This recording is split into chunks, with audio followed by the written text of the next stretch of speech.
Славия Ангелов, а сега в студиото е Тихомир Безлов, анализатор в Центъра за изследване на демокрацията. Здравейте! Здравейте! Какъв извод си направихте от целият този поток от информация днес за убийството, евентуално поръчители? Аз някакси действително може да има и така хипотеза миналото и конфликтите с миналото, но на мен така е по-интересен последния период на Алексей Петров, защото след оправдаването му окончателното от съда 2021 година, той изчезна и сега се появи изведнъж някъде около съставянето на правителството. Тоест, мен ми се струва, че може би трябва да търсиме последната причина за това, което се случва през последните месеци. Ако си спомняте, той беше първият човек, който така много директно се конфронтира с Гешев в момента, в който нямаше темата Гешев при преговорите между ГЕРБ и Продължаваме промяната и Демократична България. Той каза, Гешев трябва да подаде оставка, да разчисти възможността за правителство.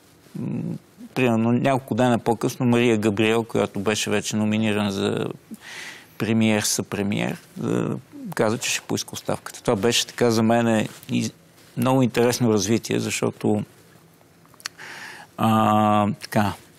Алексей Петров се свързваше с кръга около Филчев, бившия главен прокурор, и се смяташе, че те се подкрепят позицията на господин Гешев. Така че това беше така изненада. Ако си спомняте, тогава имаше една друга линия. Убийството на Къро в Южна Африка. И там също се заговори за един такъв, как да кажем, една задна сцена за това, което се случва с главния прокурор, с съставянето на правителството. Започна да се коментира публично, и това не се отрече от никой, между другото, че той е в някакъв смисъл посредник между ГЕРБ и Продължаваме промяната Демократична България, като връзката беше бащата на Кирил Петков и господин Борисов. Така че там има, както виждате, едни много такива интересни факти за мен в моментната ситуация. В този смисъл и след това, включително ваши журналисти колеги журналисти коментираха, че той така около Алексей Петров се формира един център, който е много силен във влиянието си в новата ситуация.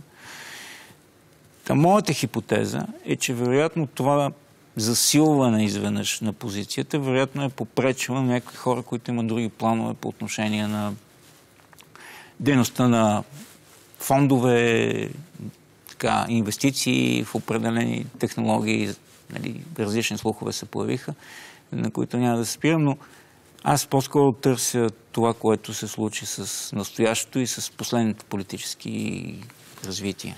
Добре, но и днес се чуха вече мнения, включително и от господин Геш, че това е само началото. Значи, тук да кажем, последните 10 години периодично коментираме как има едно връщане към мутренските времена. Така ли е? Значи, нека да видим. Трябва ни все пак серия. За съжаление, имаме няколко подредени събития, които коментирахме. Нека да видим от тук нататък как ще се развият нещата, но по-скоро не мисля, че ситуацията се повтаря. За съжаление, така от страни погледнато, това е доста лош сигнал, защото, например, Нидерландия коментираше миналата година за организираната престъпност, така, използвайки едни стари клишета по повод на ветото, което наложи. Сега, това старо клише някакси се материализира отново. И отвънка, отстрани изглежда така странно. Руски агенти, българи, които са агенти във Великобритания, на Русия, тук тежък инцидент на ключов човек на прехода. Значи, може би, интересно да кажем, че Алексей Петров вероятно е от най-влиятелните хора на прехода. Значи, ако се опитате да сравнявате, аз бих примерно го сложил пред Георги Илиев като значение. Пред Фатик. В момента, това, което беше, коментирахме, много хора виждаха в него много интересен фактор. Коментираше, той самия коментираше как ще помогне на службите. Имаше едно такова заявление за връщане в старите му позиции. Най-така публичните му позиции бяха съветник на Петко Сертов, председател на ДАНС. Трябва ли, както настоява и Кирил Петков, да има промени в службите? Трябва, само че ми се струва, че как да кажем, хората, които така коментират службите и които така горе-долу нямат идея за службите, няма какво много да направят. За съжаление, една реформа в службите е първо сложно и, как кажем, необходими са различни ресурси, различни хора и много време.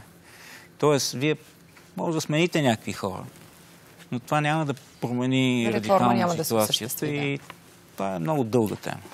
Много благодарим. И аз благодаря. Така се разделяме. Приятна вечер с BTV.